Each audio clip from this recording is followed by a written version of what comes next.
تخيل إن حد عزيز عليك فجأة بقه يتعوج ومش عارف يرد عليك، هتتصرف إزاي؟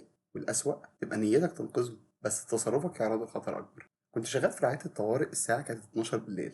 جت واحدة مع مامتها، الست ما كانتش قادرة تتكلم ومش مركزة وبقها مهوج. كان ضغطها عالي جدا والدكتور طلب أشعة مقطعية على المخ.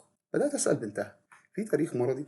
قالت لي عندها ضغط وسكر، والأعراض دي حصلت قبل كده من سنتين وكانت جلطة. فاديتها أسبرين وجيت بيها على طول على المستشفى. قلت لها هو كويس إن احنا اتحركنا بسرعة، بس ما كانش ينفع نديها أي دواء. حتى هنا في المستشفى الدكتور مستني نتيجة الأشعة قبل ما يدي أي علاج، لأن نفس الأعراض دي ممكن تكون جلطة وممكن تكون نزيف في المخ. وللأسف الأشعة أثبتت إن عندها نزيف. عشان كده لو حد حصل له أعراض جلطة، بقه اتعوج، مش عارف يتكلم، مش مركز، ما تدوش أي دواء ولا حتى الأسبرين.